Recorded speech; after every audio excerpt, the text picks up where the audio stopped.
लेकिन अब चुनावों को लेकर मन में क्या चल रहा है मसूरी के मुसलमानों के जरा ये जान लेते हैं। बहुत सारे तादाद में यहाँ पर लोग बैठे हुए हैं। चुनावों में इस बार आप किस तरीके की संभावना देख रहे हैं?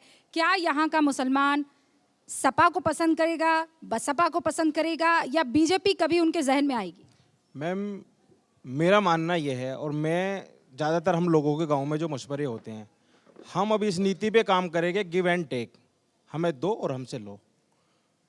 जो पार्टी, जो कैंडिडेट मेरे गांव को इंटर कॉलेज, डिग्री कॉलेज देगा, वादा करेगा कि चुनाव जीतने के बाद हम लोग आपको इंटर कॉलेज, डिग्री कॉलेज देंगे, हम लोग 100% उसको वोट करने का काम करेंगे। ना हमें मोदी से गुरेज है, ना हमें समाजवादी पार्टी से गुरेज है। जो आदमी हमें देगा, हमें शिक्षा चाहिए। मेरी बहन आज की डेट में अगर कोई ग्रेजुएशन कर रही है तो गाजियाबाद 30 किलोमीटर जा रही है, 100 रुपये का किराया एक तरफ से लगता है, आने जाने के 200 रुपये लगते हैं। हर किसी आदमी पे 200 रुपये नहीं है। मैं ये चाहता हूं कि मेरे गांव के अंदर डिग्री कॉलेज होना चाहिए, इंटर कॉलेज होना चाहिए, जिससे कि मेरी बहन पढ़ सके, मेरी आने वाली नस्लें चल सके। आपका नाम? मेरा नाम जुबैर अली। जुबैर अली ने जो बात कही है बहुत ही शानदार और पते की बात है। आप भी यही मानते हैं कि जो देगा उसे वोट मिलेगा, या आपको बैर है कि नहीं भाई ये बीजेपी तो मुसलमानों की पार्टी नहीं है, इनको तो हम वोट नहीं करने वाले? नहीं नहीं, जो काम करेगा वोट उसे मिलेगी। और क्या काम आप चाहते हैं? जो जैसा भैया ने बताया कि डिग्री कॉलेज है वो बनना चाहिए यहाँ पे। आप क्या कर रहे हैं अभी? मैं स्टडी कर रहा हूँ। क्या पढ़ रहे हैं? बीए सेकंड ईयर चल रही है मेरी। क्या बनना चाहते हैं? अभी तो कुछ ड्रीम नहीं है, अभी नहीं ड्रीम। कहाँ जाते हैं बीए करने? कर रहा हूँ मैम, रॉयल कॉलेज। तो यहाँ से आपको रोज सफर करना पड़ता है? जी मैम। कितना टाइम लग जाता है? करीबन आधा घंटा 40 मिनट लगती है यहाँ से जाने में।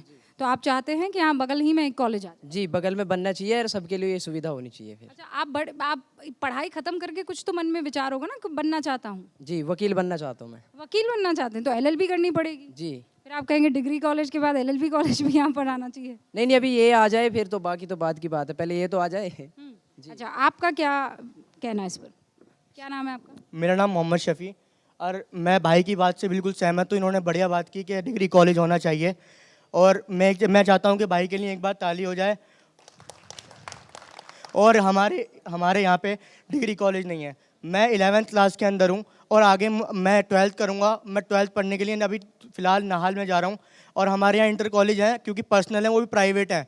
हमारे यहाँ पे कोई जो सरकारी कोई गवर्नमेंट कॉलेज नहीं है जो बढ़िया हो। हमारे यहाँ जो प्राइवेट कॉलेज है ना, इंटर कॉलेज चल रहे हैं, उनकी फ़ीस बहुत ज़्यादा है। हमारे साथ के बहुत सहपाठी हैं जो फ़ीस नहीं दे पाते हैं, गरीब घर के बहुत से भाई हैं। लेकिन मैं चाहता हूँ कि डिग्री कॉलेज हो, उसके साथ साथ एक सरकारी इंटर कॉलेज हो। लोगों को डांसने जाना पड़ता है आज़ाद कॉलेज के अंदर, और उस आज़ाद कॉलेज में भी बढ़िया पढ़ाई नहीं मिल पाती है।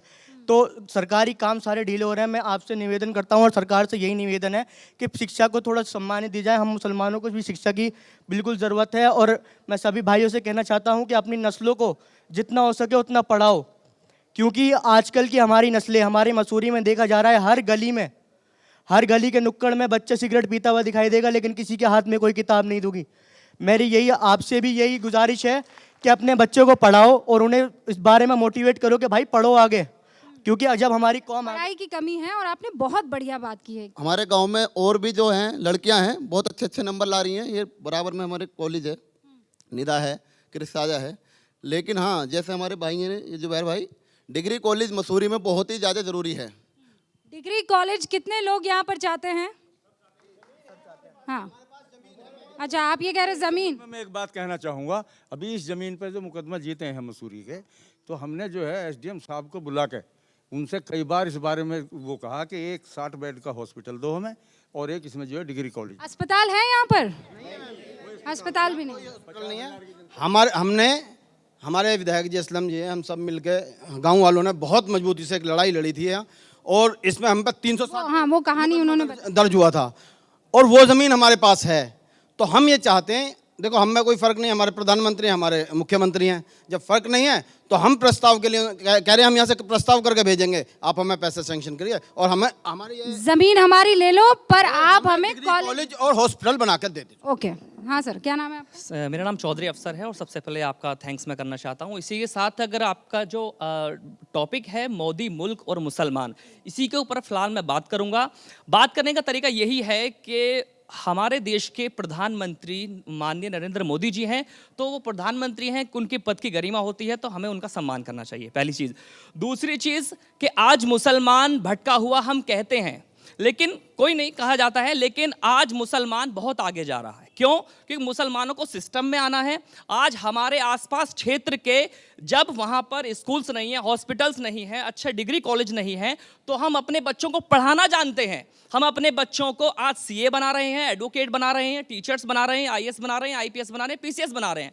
हमारे बच्चे आज पढ़ते हैं, पढ़ भी रहे हैं, और पहले भी पढ़ना जानते थे। लेकिन उस टाइम पे क्या होता था कि अच्छे स्कूल्स नहीं थे। लेकिन आज क्या है कि प्राइवेट स्कूल्स में पढ़ाना पड़ता है। जिनके पास पैसा है वो अपने बच्चों को पढ़ा रहे हैं। लेकिन बात वही आती है, जैसे सभी ने कहा कि हमारे यहाँ पर अगर सरकारी डिग्री कॉलेज होगा तो यहाँ पर शिक्षा उचित मिलेगी, तो यहाँ के जो बच्चे हैं वो पढ़ पाएंगे। लेकिन अगर आती है हिंदू और मुसलमान की बात करें सरकार की और राजनीति की, तो राजनीति की बात यही की जाएगी कि मुसलमान ऐसा नहीं है कि मोदी जी को पसंद नहीं करता या बीजेपी को पसंद नहीं करता है। अगर पसंद नहीं करता तो बीजेपी आज इस देश में नहीं होती।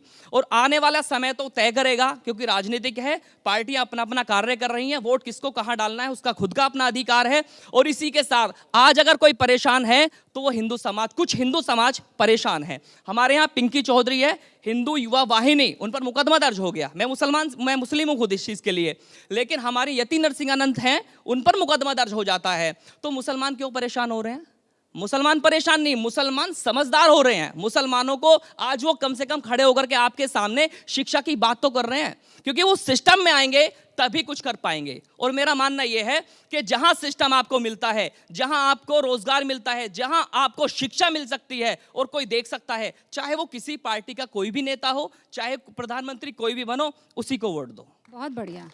ये जो बात यहाँ पर कही है कि किसी को किसी से परेशानी नहीं है, आप हमको सहूलत दीजिए, हम आपको वोट देंगे। लेकिन क्या सच्चाई में कभी मन में बीजेपी के लिए या मोदी के लिए मुसलमान वो जिसे कहते हैं ना, एक ऐसा प्लेटफॉर्म कि अब कोई दिक्कत नहीं है, छोड़ दो?